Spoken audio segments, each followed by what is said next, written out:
Welcome to Standard 6, my dear children. The academic year 2020 and 2021. Because of coronavirus, we all are at home, but study should be continued. So this is the way we find out to reach at you. So, first of all, I am welcoming you all of you, my dear children. See, this is our Marathi textbook, Marathi सुलभ भारती इयत्ता 6. या मुखपृष्ठावर आपल्याला दिसतंय बघा, 2 मुलं आहेत, मुलगी आणि मुलगा. मुलगा मुलगी एक समान. आता आपण बघतो आहोत की आता मुलगा आणि मुलगी यामध्ये आपण फरक करत नाही आहोत. सर्वजण शिक्षण घेत आहे. तर ही 2 मुलं बघा निसर्गाच्या सानिध्यात आहेत आणि त्यांचं लक्ष गेलेलं आहे या झाडावरती.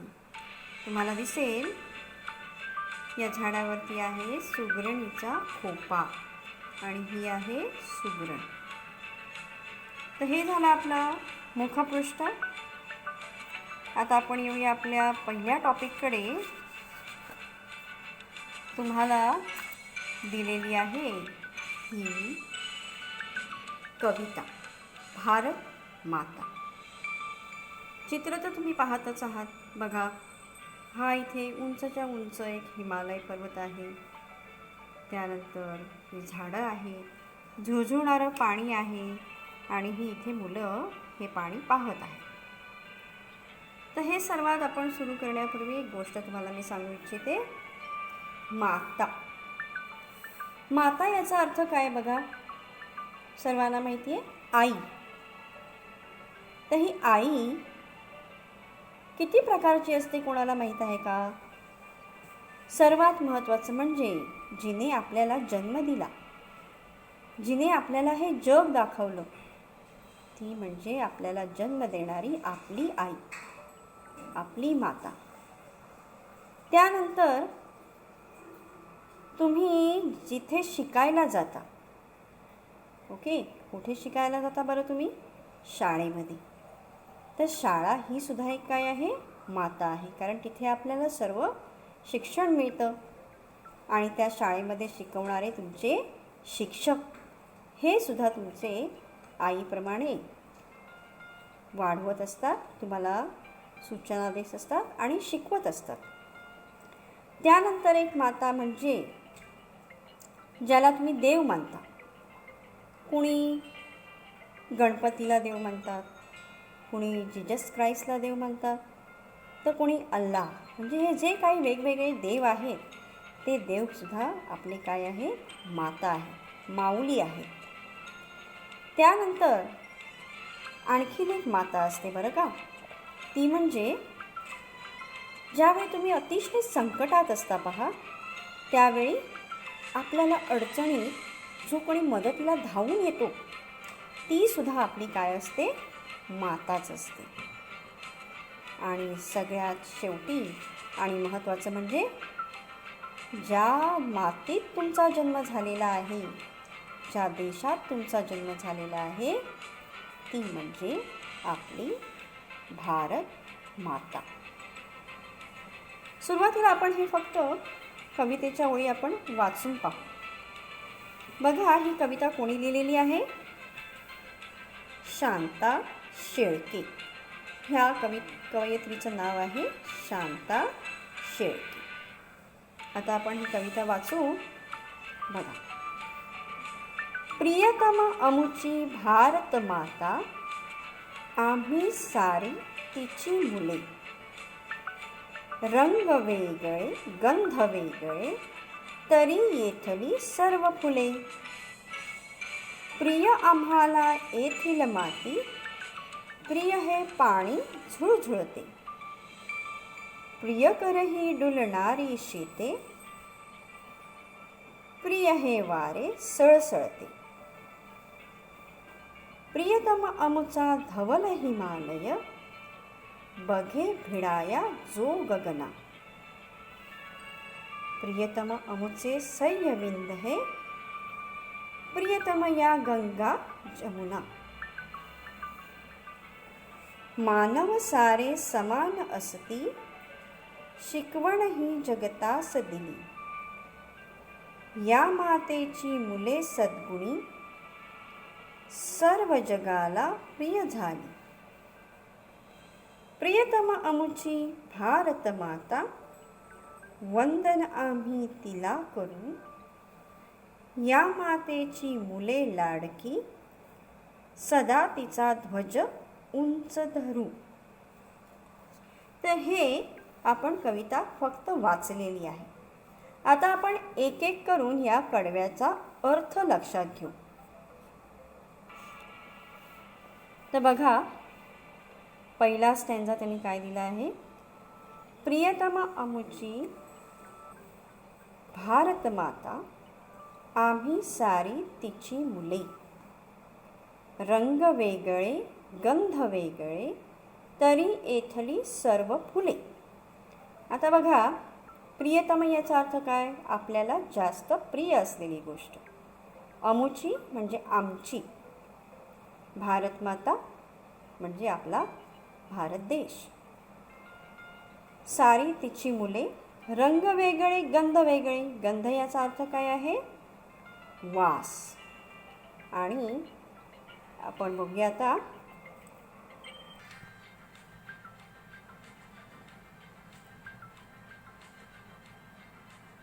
भारत माता. प्रियतम अमुची भारत माता. बघा, या चित्रामध्ये तुम्हाला दिसेल हे सर्व धर्म आपल्याला दिसत आहेत आणि हे प्रिय आहेत. ह्या सर्व गोष्टींमुळेच आपल्याला ही भारत माता काय आहे.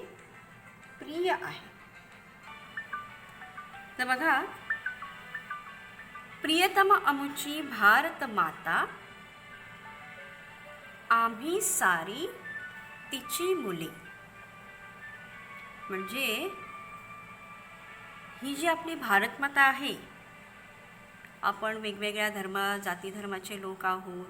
कोणी ख्रिश्चन आहे, कोणी मॉमेडियन आहे, कोणी हिंदू आहे, कोणी पारसी आहे, कोणी सिख आहे, कोणी ईसाई आहे. पण तरीसुद्धा आपण सर्व या भारत मातेची मुले आहोत. रंग वेगळे गंध वेगळे, तरी येथली सर्व फुले. इथली वेगवेगळ्या रंगाची जरी फुलं असली तरी त्यांची एकता आहे. प्रत्येक फुलाचा वेगळा वास असतो, प्रत्येक फुलाचा वेगळा गुणधर्म असतो, पण तरीसुद्धा हे एक आहे. आपल्या देशाची ही फुलं आहेत. प्रिय आम्हाला येथील माती, प्रिय हे पाणी झुळझुळते. तर तुम्ही बघतच आहात की हे सुंदर नद्यांचं पाणी फार आपल्याला बघताना फार छान वाटतं. आणि ही आपल्या देशाची शान आहे. आपली माती आपला अभिमान आहे. अशा देशाचे आपण पुत्र आहोत.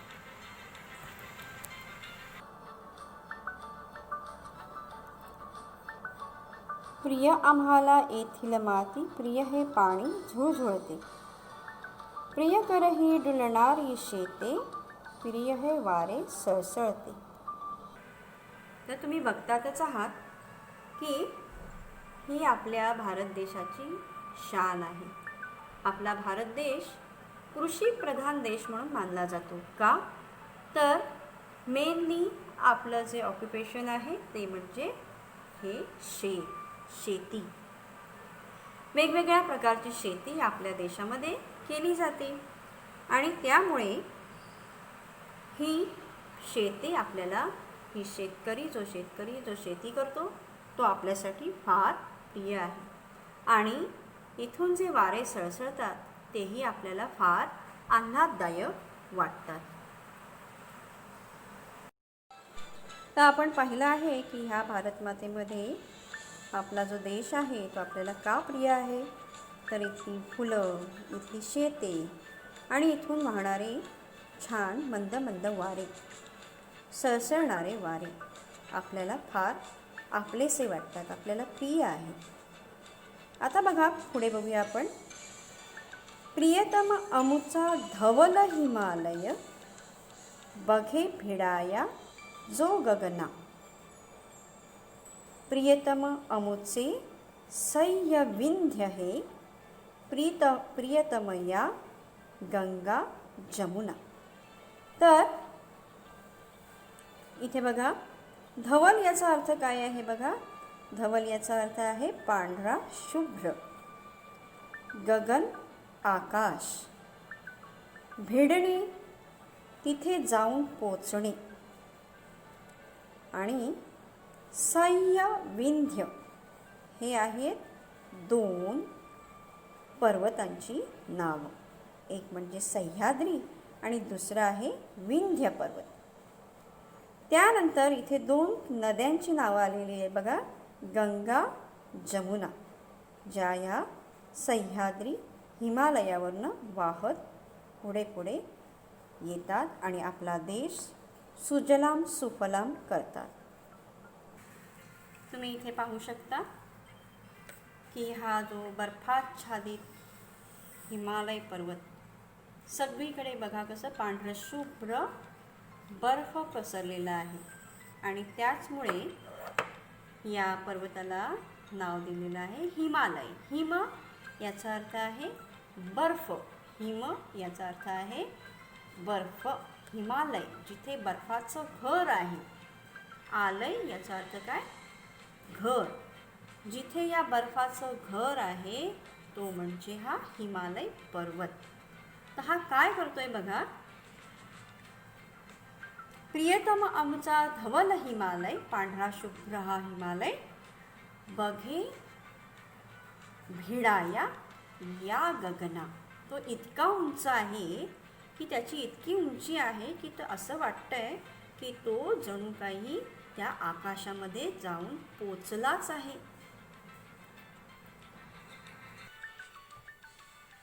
प्रियतम अमुचे सह्य विंध्य हे बघा तुम्हाला इथे पर्वतांच्या रांगा दिसत आहेत आणि त्यांच्या बाजूने वाहणाऱ्या ह्या गंगा जमुना ज्या पर्वतावरनं वाहत येतात. त्यांचा उगम जो आहे तो या हिमालयावरनं झालेला आहे.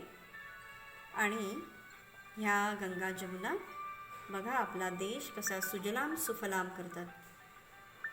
म्हणून आम्हाला या नद्या फार प्रिय आहेत. तर ह्या ज्या गंगा जमुना ज्या हिमालय पर्वतावरून त्यांचा उगम झालेला असतो. सह्य विंध्य जे आपले पर्वत आहेत सह्याद्री आणि विंध्य नावाचा जो पर्वत आहे की जो आपल्या या भारत देशाचं रक्षणही करतो. आणि ह्या पर्वतांमुळे तुम्हाला माहितीच आहे छान पाऊस पडतो आणि ह्या पावसाचं पाणी आणि हे बर्फाचं वितळलेलं पाणी या नद्यांमधून गंगा जमुनामधून वाहत असतं. या नद्या काय करतात तुम्हाला सर्वांनाच माहिती आहे की ह्या नद्या आपला देश सुपीक करतात. आपल्या शेतांना जे पाणी मिळतं आहे, या झाडांना जे पाणी मिळतं आहे या नद्यांमुळेच मिळतं. आणि त्याचमुळे आपला देश जो आहे तो आपण म्हणतो आपला देश सुजलाम सुफलाम म्हणजे तो समृद्ध आहे. कशामुळे? या पाण्यांमुळे.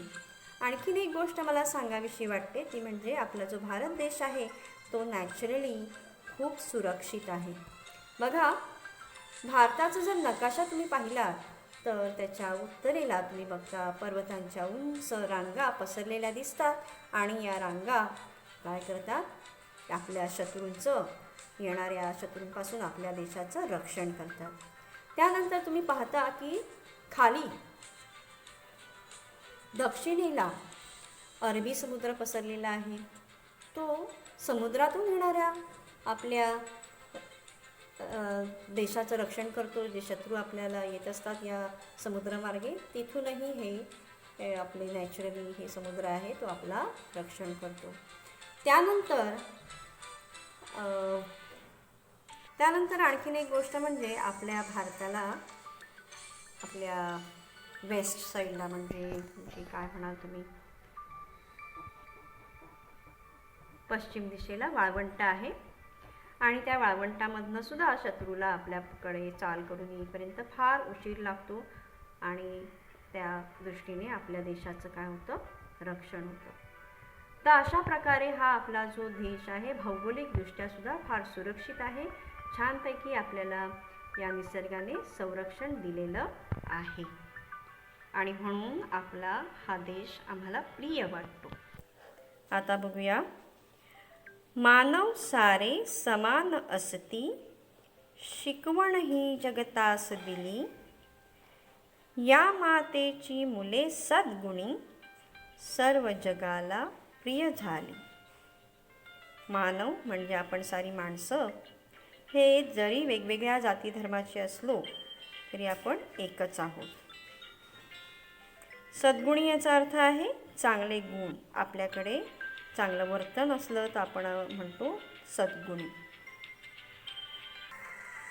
या चित्रामध्ये तुम्ही पाहाल की या आपल्या भारत मातेचा जो मॅप आहे आणि याच्यामध्ये छानसं चित्र काढलेलं आहे बघा चित्रकाराने. वेगवेगळ्या स्टेटनुसार त्या प्रकारची ही माणसं, त्याच्यानंतर आपला देश सगळ्या गोष्टींमध्ये अग्रेसर आहे. खेळ असू देत, नृत्य असू देत आणि वेगवेगळे जाती धर्माचे जे काही प्रथा असतात. त्याच्यानंतर तुम्हाला इथे नृत्य दिसेल, दांडिया नृत्य गुजरातलं फेमस आहे. तर अशा प्रकारे हा जो आपला भारत देश आहे, या देशामध्ये आपण सारे जे मानव आहोत, वेगवेगळ्या जाती धर्माचे मानव आहोत. वेगवेगळ्या राज्यामध्ये वेगवेगळ्या जाती पंथ आणि देश वेश हा वेगवेगळा जरी असला तरी आपण सर्व एकच आहोत. आणि हीच शिकवण आपण इतर सर्व आपल्या जगातल्या सर्व देशांना दिलेली आहे की आपण वेगवेगळ्या जाती धर्माचे लोक जरी असलो तरी आपण अगदी गुण्या गोविंदाने या देशामध्ये राहतो. आणि हे आपण एक एक्झाम्पल सर्व देशांना, पूर्ण जगाला आपण दाखवलेलं आहे की आम्ही जरी वेगवेगळे असलो तरी आम्ही एक आहोत. या आपल्या देशामध्ये सगळ्या प्रकारची कामं करणारी माणसं आहेत. मग ते अगदी सफाई कामगार असेल, तो तर मी म्हणेन सगळ्यात पूजनीय माणूस म्हटला जाईल. कारण या जगामध्ये आपल्या देशामध्ये असलेली जी काही घाण आहे ते साफ करण्याचं काम यासारखेही कर्मचारी करतात. आणि खराच यांना आपला सलाम आहे. कारण ही सगळी स्वच्छता याच श्रेष्ठ माणसांमुळे केली जाते. अशी आपण ही सद्गुणी मुलं केव्हा होतो? आपण जो काही कोणताही पेशा आपण पत्करलेला आहे, मग कोणी सोल्जर असेल, कोणी इंजिनियर असेल, कोणी पायलट असेल, तर कोणी डॉक्टर असेल, तर कोणी सफाई कामगार असेल, तर कोणीही असो, कुठचाही पेशा आपण अवलंबलेला असो, तो ज्यावेळी आपण चांगल्या प्रकारे करतो त्याचवेळी आपण सद्गुणी होतो आणि त्यावेळीच आपण सर्व जगाला प्रिय होतो. याचा अर्थ आपण सर्वांचे लाडके होतो, आवडते होतो. ज्यावेळी जो कोणी पेशा आपण पत्करलेला आहे तो अगदी इमानदारीने आपण करतो त्याचवेळी आपण खूप सर्वांचे आवडते होतो. आताच आपण बघत आहात की कोरोना व्हायरसमुळे तर अशा या आपल्या देशाला संकटातून बाहेर काढण्यासाठी प्रत्येकाने जबाबदारीने वागलं पाहिजे आणि त्याचवेळी आपण सद्गुणी मुले म्हणून आपल्या देशाचं नाव उज्ज्वल करतो. सफाई कामगार असू देत, डॉक्टर असू देत, पोलीस असू देत किंवा कोणताही आपला पेशा असू देत, त्या प्रत्येक पेशामध्ये आपण अगदी जबाबदारीने आणि प्रामाणिकपणाने काम ज्यावेळी आपण करतो त्याचवेळी आपण आपल्या देशाचे सद्गुणी मुलं म्हणून सर्वांना प्रिय होतो, सर्वांचे आपण लाडके होतो. प्रियतमा अमुची भारत माता, वंदन आम्ही तिला करू. या मातेची मुले लाडकी, सदा तिचा ध्वज उंच धरू. आता बघा, यामध्ये वंदन हा नवीन शब्द आहे. वंदन याचा अर्थ आहे नमस्कार, लाडकी, प्रिय आणि ध्वज म्हणजे झेंडा, सदा म्हणजे नेहमी. मगाशी मी बोलले की प्रत्येक जण देशाचा जबाबदार नागरिक असतो, कुठचाही पेशा असू देत आणि अशा प्रकारे आपण आपली कामं अगदी प्रामाणिकपणे केली तर आपण फार सद्गुणी होतो आणि त्याचवेळी आपण या देशाचे नागरिक आहोत हे अभिमानाने सांगू शकतो. त्यामुळे असा म्हटलेला आहे, प्रियतम अमुची भारत माता वंदन आम्ही तिला करू. नेहमी आम्ही या भारत मातेला पूजनीय आमच्यासाठी ती आहे, नेहमीच आम्ही तिला वंदन करतो. असे हे प्रामाणिकपणे ज्यावेळी आपण काम करतो, आपल्याला जे काही जबाबदारी दिलेली आहे ती जबाबदारी आपण प्रामाणिकपणे ज्यावेळी पार पाडतो, त्याचवेळी आपण आपल्या या भारत देशाचा हा जो राष्ट्रध्वज आहे बघा, वरती आहे केशरी रंग, मध्ये आहे पांढरा आणि खाली आहे हिरवा आणि मध्ये आपला आहे हे अशोक चक्र. तर हा जो आपल्या भारत देशाचा राष्ट्रध्वज आहे तो उंच केव्हा होणार आहे? उंच याचा अर्थ उंच धरून लावला असा होत नाही. उंच धरू याचा अर्थ आपण आपल्या देशाचा भारत देश जो हा झेंडा आहे तो मानाने फडकला पाहिजे. आणि तो मानाने केव्हा फडकेल? ज्यावेळी आपण आपली कामं अतिशय चांगल्या प्रकारे करू आणि देशाला उज्ज्वल, देशाला नेहमी आपण पुढे नेण्यासाठी काय करू? आता आपल्याला गरज असलेली आहे एक म्हणजे जे सायंटिस्ट आहेत त्यांनी चांगल्या प्रकारची औषधं तयार करणं गरजेचं आहे, ते त्याच्यात प्रयत्न करत आहेत. खेळाडू आहेत ते आपापल्या खेळामध्ये चांगल्या प्रकारे तयारी करून आपल्या देशाचं नाव उज्ज्वल करत असतात. त्यानंतर हे आपले जे आपल्या देशाचे रक्षण करणारे सोल्जर्स, ते सुद्धा आपल्या देशाला अगदी डोळ्यात तेल घालून आपल्या देशाचं रक्षण करत असतात. तर अशा प्रकारे कुठचंही काम असू दे, ते काम आपण जे प्रामाणिकपणे आणि मन लावून करतो, त्याचवेळी आपण आपल्या देशाचं भवितव्य जे आहे ते नेहमी उज्ज्वल ठेवतो आणि पूर्ण देशामध्ये आपल्या भारताचा क्रमांक कसा उंचावत जाईल त्यालाच आपण म्हणतो, या भारत देशाचा जो ध्वज आहे तो सदा नेहमी उंच फडकत राहील, नेहमी तो चांगल्या प्रकारे सर्वांच्या लक्षात राहील. हे कशातून होणार आहे? ज्यावेळी आपण चांगले काम करू त्याच वेळी. सो माय डिअर चिल्ड्रन, ही आपली कविता आहे भारत माता. आणि या भारत मातेबद्दल आपण जे काही आता अनुभवलं, जे काही मी तुम्हाला सांगितलं आहे, त्यावरचे जे काही कठीण शब्द आहेत त्यांचे मी तुम्हाला नोट्स देणार आहे. आता तुम्ही एक बुक मेंटेन करायची आहे. त्यासाठी नवीन बुक घेण्याची गरज नाही. ज्या काही लास्ट इयरच्या नोटबुक्स आहेत त्या नोटबुकच्या पेजेसवरती मी ज्या काही नोट्स देईन त्या तुम्ही लिहायच्या आहेत. You should maintain your notebook properly, write your handwriting very neatly. So everybody should see the 6th standard handwriting is very good. So maintain your notebook properly and write whatever I am giving you after this session. Have a good day. Thank you.